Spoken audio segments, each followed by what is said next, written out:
The London Top Show is sponsored by Khatabook in association with CoinSwitch Kuber.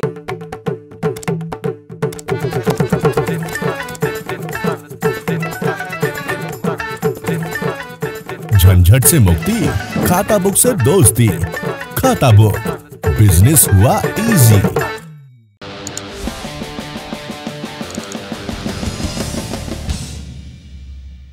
आखिरकार मई के महीने का आखिरी दिन आ गया। ये महीना हमारे देश के लिए काफ़ी लंबा बीता है। अब लगता है कि सबसे बुरा वक्त कुछ पीछे छूट गया है, लेकिन मई के इस आखिरी दिन भी तकरीबन सारी खबरों पर कोविड महामारी की छाप है।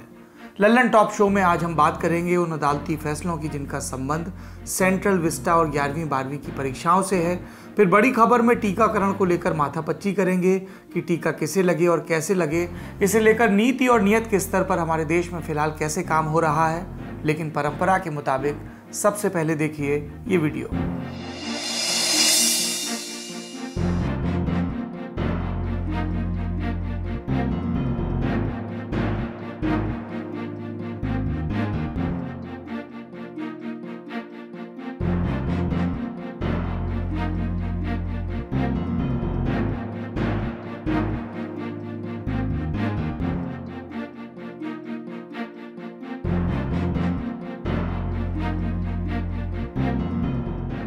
ये वीडियो 30 मई को प्रवीण अंगुस्वामी ने ट्वीट किया। वो इंडियन फॉरेस्ट सर्विस में है। प्रवीण ने वीडियो के साथ लिखा कि यास चक्रवात के चलते सुंदरबन में एक बाघ की मृत्यु हो गई क्योंकि वो शिकार नहीं ढूंढ पाया।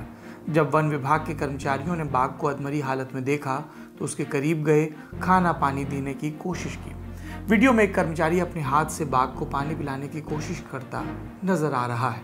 जीवन अनमोल है और उसे बचाने की ऐसी ईमानदार कोशिशें ये मानने की वजह देती हैं कि कितना भी खराब वक्त क्यों ना आ जाए, अभी सब कुछ खत्म नहीं हुआ है। कुछ है जो बाकी है जिसके लिए जिया जाए, क्योंकि उम्मीद एक जिंदा शब्द है। भाई साहब, बिटकॉइन में ट्रेड करने के लिए कम से कम कितने पैसे चाहिए? सिर्फ 100 रुपए में स्टार्ट कर सकते हो and takes only 5 minutes. CoinSwitch Kuber download करो और बिटकॉइन में ट्रेड करो। Fast, credible, flexible. ट्रेड कर बेफिक्र। पॉजिटिविटी के इस डोज के बाद अब उतरते हैं सच्चाई के धरातल पर। पहले दिन की सुर्खियों पर गौर करिए। पहली सुर्खी में कोरोना संक्रमण के आंकड़े। पिछले 24 घंटों के दौरान भारत में 1,52,734 नए मामले सामने आए। 2,38,022 मरीज ठीक हुए और 3,128 मरीजों ने दम तोड़ा। इन्हें मिलाकर देश में अब कुल मामले हो गए हैं अब तक 2,80,47,534। ठीक हुए लोगों की संख्या है 2,56,92,342 और कुल 3,29,100 लोगों की मौत हो गई है। ये पूरा आंकड़ा सरकारी है। दूसरी सुर्खी जुड़ी है मोदी सरकार के ड्रीम प्रोजेक्ट सेंट्रल विस्टा से।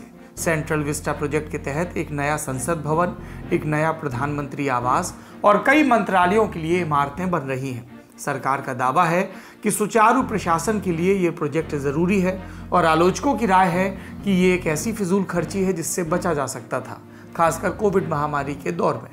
जब राय में अंतर हो तो बात अदालत तक पहुंच जाती है कई दफा। यहां भी ऐसा हुआ। दिल्ली हाईकोर्ट में एक याचिकाकर्ता ने मांग की थी कि कोरोना महामारी को देखते हुए सेंट्रल विस्टा एवेन्यू का निर्माण रोका जाए।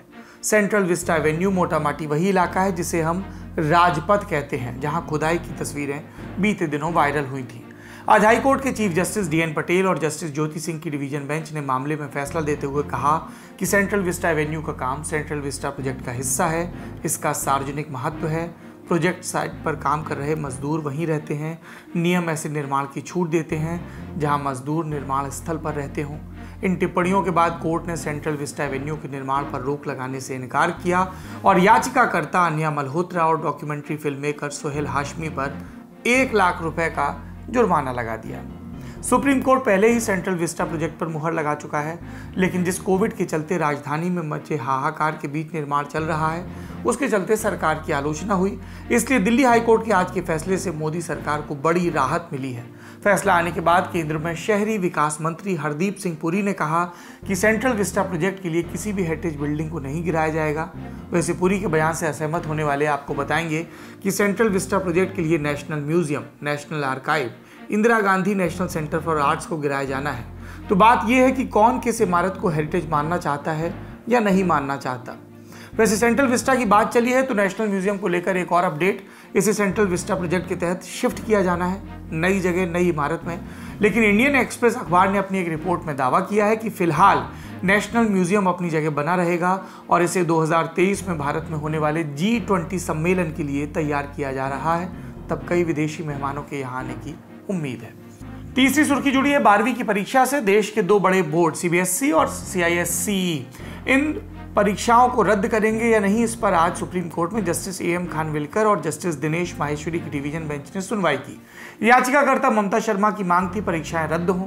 तर्क ये कि ऑनलाइन या ऑफलाइन परीक्षा लेना तुरंत संभव नहीं, रिजल्ट में देरी होगी, बच्चों का नुकसान होगा। जो बच्चे हायर स्टडीज के लिए बाहर जाना चाहते हैं उनके लिए भी समय का बहुत महत्व होता है। इस याचिका को लेकर केंद्र, CBSE और CISE अदालत में पेश हुए। CISE सुनने में आपको शायद थोड़ा अटपटा लग रहा होगा। जान लीजिए कि यही बोर्ड ICSE की परीक्षा करवाता है। पूरा नाम है council for the Indian school certificate examination. अब मूल मामले पर लौटते हैं। केंद्र की तरफ से अटॉर्नी जनरल KK वेणुगोपाल ने अदालत से कहा कि सरकार 2 दिन में अंतिम फैसला ले लेगी कि वो 12वीं की परीक्षाएं करवाना चाहती है या नहीं। अदालत ने इस दलील को वजन देते हुए कहा कि ये केंद्र का अधिकार है कि वो फैसला ले, इसलिए समय दिया जाता है। लेकिन अगर केंद्र पिछले साल की नीति से हटकर कोई फैसला लेता है तो उसे पुख्ता कारण देने होंगे। मैंने कोर्ट उम्मीद कर रहा है कि केंद्र 2020-21 की मार्किंग पॉलिसी पर बना रहे। ये क्या थी समझ लेते हैं। 2020 में जब लॉकडाउन लगा तब छात्रों की परीक्षाएं चल रही थी। कुछ छात्र पूरे पेपर दे पाए लेकिन ज़्यादातर की परीक्षा अधर में लटक गई। तब CBSE ने जितने पेपर हुए उतने के आधार पर नतीजा घोषित किया था। जिन बच्चों ने सभी पेपर दिए उनकी मार्किंग सामान्य तरीके से, जिन बच्चों ने 3 से ज़्यादा पेपर दिए उनके बचे हुए पेपर्स की गणना के लिए एक फार्मूला दिया गया। जिन 3 पेपर्स में सबसे ज़्यादा नंबर आए उन सब का औसत निकालकर बचे हुए पेपर्स में नंबर चढ़ाए गए। जिन बच्चों ने 3 ही पेपर दिए उनके 2 पेपर्स के नंबरों का औसत बचे हुए पेपर्स में चढ़ाया गया। ये फॉर्मूला 10वीं और 12वीं दोनों के लिए था। आज वैसे इस मामले में एक और पार्टी शामिल होना चाहती थी, वकीलों की संस्था यूथ बार एसोसिएशन। उसने एक इंटरवेंशन पिटीशन दाखिल की थी जिसमें मांग की कि 12वीं की परीक्षाएं रद्द हों क्योंकि CBSE 10वीं की परीक्षाएं पहले ही रद्द कर चुका है। अदालती सुनवाई से इतर भी जान लीजिए। CISE पहले ही अपने तहत आने वाले स्कूल से कह चुका है कि 12वीं के छात्रों के लिए 11वीं और 12वीं में अब तक हुई परीक्षाओं और इंटरनल असेसमेंट के औसत नंबर बोर्ड को 7 जून तक भेज दें। अभी ये तय नहीं है कि क्या बोर्ड इनके आधार पर ICSE के नतीजे जारी करेगा या कोर्ट के तरफ से या सरकार की तरफ से मिले फाइनल इशारे का इंतजार करेगा, जहां 3 जून को फिर से सुनवाई होनी है। वैसे इस पूरी अदालती कवायद में एक विपक्ष का एंगल भी है। टीकों को लेकर लगातार सरकार को घेर रही कांग्रेस ने परीक्षाओं को लेकर भी एक नारा दे दिया है, नो वैक्सीनेशन नो एग्जामिनेशन, पहले टीका फिर एग्जाम। भारत में बच्चों को फिलहाल टीका नहीं लग रहा। ऐसे में टीकाकरण करवाकर परीक्षा करने का समय नहीं बचा है और बिना टीकाकरण ऑफलाइन परीक्षाएं विवाद का कारण बन सकती हैं। क्योंकि देश का तकरीबन पूरा मध्य वर्ग अपने बच्चों को CBSE और ICSE वाले बोर्ड में पढ़वाता है, केंद्र सोच समझकर ही इस पर फैसला लेगा। अलग अलग क्षेत्रों के एक्सपर्ट पहले भी कह चुके हैं, परीक्षाएं रद्द करके एक अल्टरनेटिव मार्किंग पॉलिसी भी लाई जा सकती है। चौथी सुर्खी जुड़ी है मेहुल चौकसी से। Punjab national bank fraud case में 13,500 करोड़ के घोटाले का आरोपी जो फरार चल रहा था अब डोमिनिका में धर लिया गया। जो तस्वीरें सामने आई उसमें चौकसी एक जाली के पीछे था, हाथ पर चोट के निशान। रविवार शाम को एंटीगुआ और बारबुडा के प्रधानमंत्री गैस्टन ब्राउन ने दावा किया कि मेहुल चौकसी अपनी प्रेमिका के साथ डोमिनिका पहुंचा था। एंटीगुआ और बारबुडा ही वो देश है जहां से मेहुल चौकसी गायब हुआ था। अब जैसे ही प्रेमिका शब्द का जिक्र आया, जुगुप्सा और कुंठा के मारे हमारे देश में कई तरह की बातें होने लगी। अब कुछ प्रेस रिपोर्ट्स में दावा किया गया कि पकड़े जाते वक्त मेहुल के साथ एक महिला थी, लेकिन वो उसकी प्रेमिका नहीं थी। इंडिया टुडे की एक रिपोर्ट में सूत्रों के आधार पर दावा हुआ कि ये महिला उस दल का हिस्सा थी जिसने मेहुल को पकड़ा। चौकसी के वकीलों का भी दावा है कि उसे एंटीगुआ के अधिकारियों और कुछ ऐसे लोगों ने पकड़ा जिनके संबंध भारत से थे। इन लोगों ने उसे कथित तौर पर अगवा किया, पीटा और फिर डोमिनिका ले गए जहां उसे गिरफ्तार कर लिया। सूत्रों ने दावा किया कि महिला ने एंटीगुआ में मेहुल से दोस्ती कर ली थी और 23 मई को उसे एक अपार्टमेंट में मिलने बुलाया। जब मेहुल वहां पहुंचा तो उसे दबोच लिया गया। प्रेस रिपोर्ट्स में दावा किया जा रहा है कि इस ऑपरेशन के लिए कुछ भारतीय एजेंट एंटीगुआ पहुंचे थे जो कि अब लौट चुके हैं। जिस यार्ड यानी कि नाव पर मेहुल को डोमिनिका ले जाया गया वो भी ऑपरेशन में अपना हाथ होने से मुकर रही है। मेहुल का भांजा नीरव मोदी भी वैसे इस मामले में आरोपी है, फिलहाल लंदन की जेल में बंद है। भारत सरकार मेहुल और नीरव का प्रत्यर्पण करवाकर भारत लाने की कोशिश में लगी है।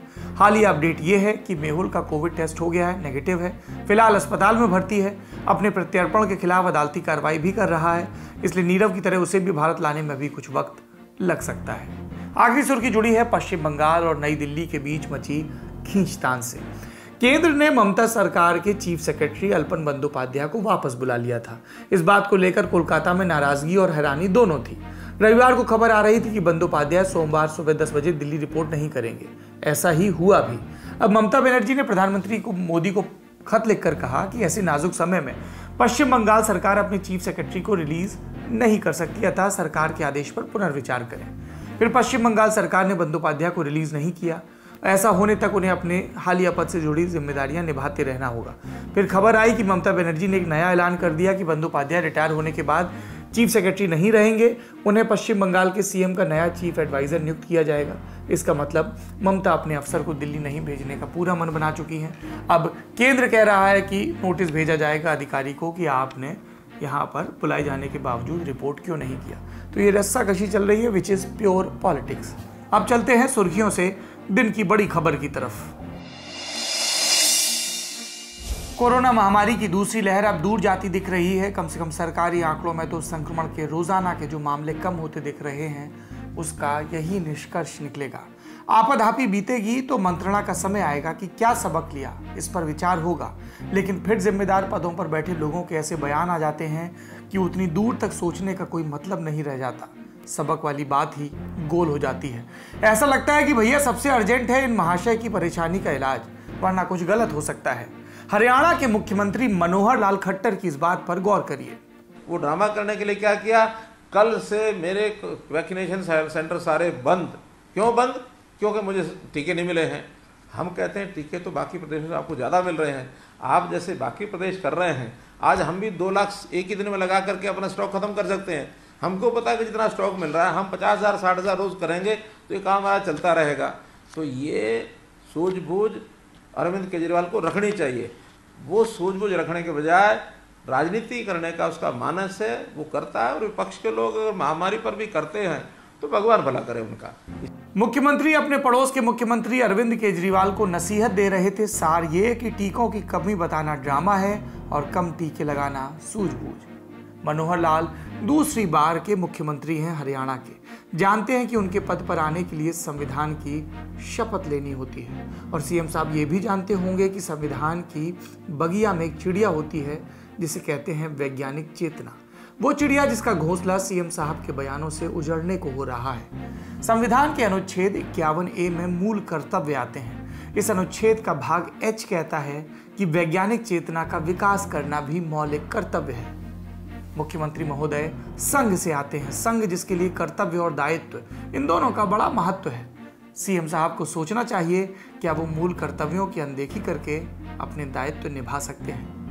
क्योंकि टीकाकरण को लेकर वैज्ञानिक चेतना ये कहती है कि जितनी जल्दी टीके लगाए जा सकें उतने जल्दी महामारी से बचाव है। दुनिया के कई देशों ने अपनी आबादी के बड़े हिस्से का टीकाकरण कर दिया। भारत में भी इसकी जरूरत है, हरियाणा में भी। लेकिन मुख्यमंत्री जी टीकों को बचाकर रोज थोड़ा थोड़ा लगाने का विजन देते हैं ताकि जनता को ये ना लगे कि टीके खत्म हो गए या कम है। और मुख्यमंत्री जी को भी इससे फर्क नहीं पड़ता कि टीकाकरण केंद्रों के बाहर बड़ी भीड़ टीका लगवाने की उम्मीद में आती है, लेकिन टीके तो थोड़े थोड़े दिए जाएंगे, इसलिए उन्हें लौटना पड़ता है। गजब सूझबूझ है मुख्यमंत्री जी की। और मैं चाहता हूं कि यूनेस्को इसको दुनिया की इस साल की बेस्ट ट्रिक घोषित कर दे। तो टीकाकरण जरूरी है, लेकिन सच्चाई ये है कि टीके हमारे पास पर्याप्त नहीं है। जिन राज्यों में भाजपा से इतर सरकारें हैं उनकी शिकायत है कि टीका पर्याप्त मात्रा में नहीं मिल रहा, लेकिन बीजेपी शासित प्रदेशों को ऐसा नहीं लगता, न ही केंद्र की मोदी सरकार को। और लगता भी है तो सुपर बॉस के सामने मुंह कौन खोले। उनकी सुई दुनिया के सबसे बड़े टीकाकरण कार्यक्रम पर अटक जाती है। सत्य क्या है वो आप अपने फोन में कोविन ऐप खोलकर स्वयं देख सकते हैं। वैसे आज केंद्रीय स्वास्थ्य मंत्रालय ने भी वैक्सीन को लेकर एक प्रेस रिलीज जारी की है। टाइटल में लिखा था, अब तक राज्यों और केंद्र शासित प्रदेशों को 23 करोड़ से ज्यादा वैक्सीन दी जा चुकी है। फिर नीचे के पैराग्राफ में बताया गया कि इसमें राज्यों की खरीदी हुई और केंद्र से फ्री दी गई दोनों कैटेगरी की वैक्सीन शामिल है। स्वास्थ्य मंत्रालय के मुताबिक राज्यों के पास 1,75,00,000 वैक्सीन लगाने के लिए भी उपलब्ध हैं और 2,73,000 और वैक्सीन पाइपलाइन में है, जो अगले 3 दिन में राज्यों को दे दी जाएंगी। स्वास्थ्य मंत्री को यह भी बताना चाहिए कि टीकों की मांग है कितनी और पूरी कितनी कर पाते हैं। सत्य यह है कि देने के लिए उतना टीका है ही नहीं जितनी ज़रूरत है। आने वाले समय में हो सकता है कि इसमें कुछ राहत मिले, क्योंकि कोविशील्ड बनाने वाले सीरम इंस्टीट्यूट ने कहा है कि जून के महीने में हम 9 से 10 करोड़ टीके बनाकर सरकार को देंगे। मई के महीने में 6.5 करोड़ टीके बन पाए थे, यानी कुछ हद तक आने वाले महीनों में वैक्सीन की किल्लत घट सकती है। वैसे टीकाकरण और कोरोना का इलाज ये सिर्फ सरकारों के बीच की रस्साकशी या टीवी डिबेट के बीच की बयानबाजी भर नहीं है। आज सुप्रीम कोर्ट में भी इस पर सुनवाई हुई। कोर्ट ने दरअसल स्वतः संज्ञान लिया। सुनवाई करने वाले 3 जजों की बेंच में justice DY Chandrachud, L Nageswara Rao और S रविंद्र भट्ट शामिल थे। सरकार का पक्ष रखा सॉलिसिटर जनरल तुषार मेहता ने। सुनवाई के दौरान कोर्ट ने केंद्र सरकार की टीकाकरण नीति में कई कमियां निकाली, तीखी टिप्पणियां की। केंद्र सरकार के वकील से जस्टिस चंद्रचूड़ ने पूछा कि देश की टीकाकरण नीति क्या है। क्या केंद्र सरकार राज्यों के लिए टीके खरीद रहा है या उन्हें अपने भरोसे छोड़ दिया। सरकार को संविधान का अनुच्छेद 1 भी याद दिलाया गया, जिसमें भारत को यूनियन ऑफ स्टेट्स कहा गया। कोर्ट ने कहा कि कई राज्यों के पास सीमित संसाधन है, बजट कम है। क्या केंद्र सुनिश्चित करेगा कि हर राज्य को वैक्सीन मिले।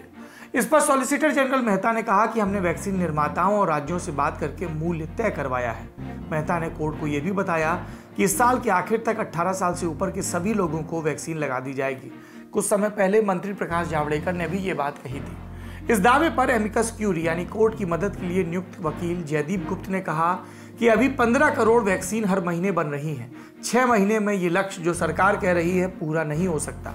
कई वैक्सीन जिनके दिसंबर में तैयार होने की बात था अब तक बनी ही नहीं। जवाब में सरकार के वकील ने कहा जो वैक्सीन अभी है उन्हीं के आधार पर लक्ष्य तय किया गया है। आप विस्तृत हलफनामे का इंतजार करिए। इसके अलावा सुनवाई में जस्टिस चंद्रचूड़ ने कोविन ऐप पर रजिस्ट्रेशन को लेकर भी सवाल उठाए। सरकार के वकील से पूछा कि डिजिटल डिवाइड के बारे में क्या व्यवस्था की गई है।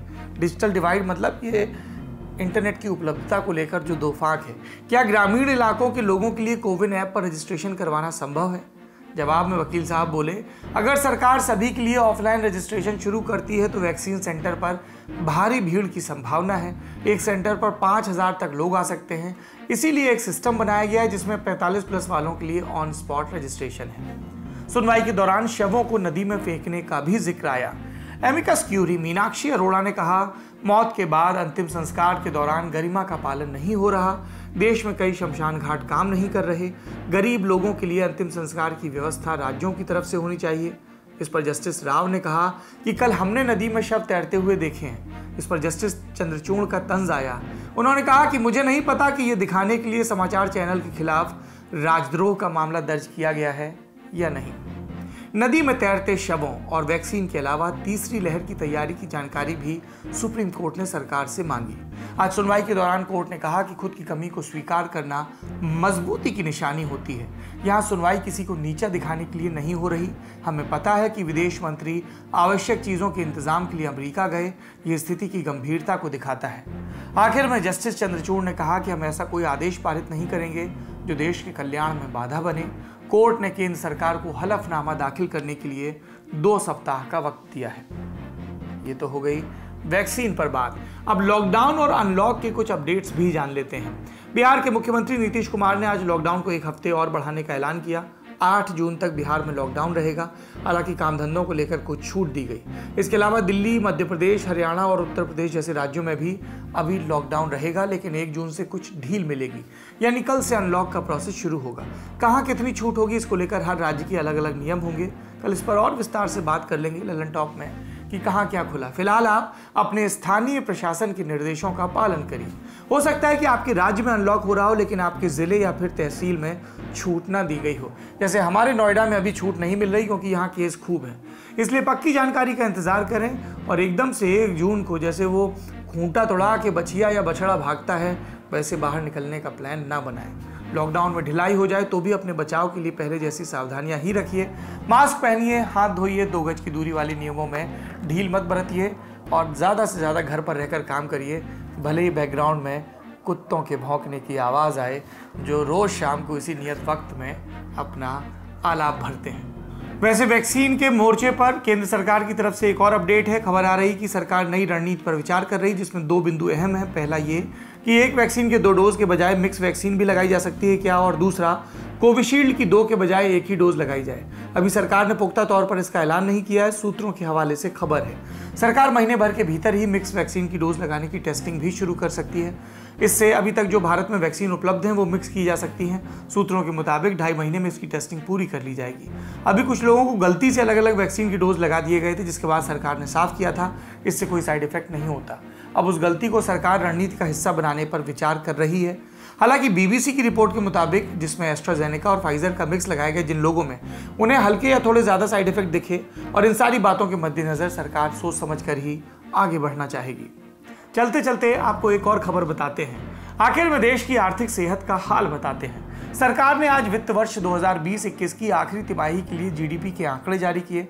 जनवरी से मार्च यानी कि चौथी तिमाही में जीडीपी की दर 1.6% रही। डर था कि दोबारा लगे लॉकडाउन के चलते ये माइनस में भी रह सकती है, लेकिन ऐसा हुआ नहीं। इससे पहले दिसंबर वाली तिमाही में विकास दर 0.5% थी और उससे पहले की 2 तिमाहियों में ये विकास दर नकारात्मक थी। पिछले पूरे साल की बात करें तो जीडीपी की ग्रोथ रेट -7.3% रही, यानी अर्थव्यवस्था 7.3% पिछले बरस के मुकाबले सिकुड़ गई है। अब ये सिकुड़ने का मतलब क्या है? आसान भाषा में कहें तो अगर देश के उत्पादों और सेवाओं का कुल मोल 100 रुपए था तो कोरोना आने के बाद पिछले साल घटकर 92.7 रुपए ही रह गया। कोरोना से पहले के साल में यानी वित्त वर्ष 2019-20 में हमारी विकास दर 4% थी, यानी दिल्ली अभी दूर है। आज के लिए इतना ही। अपना और अपनों का ख्याल रखिए। शुभ रात्रि।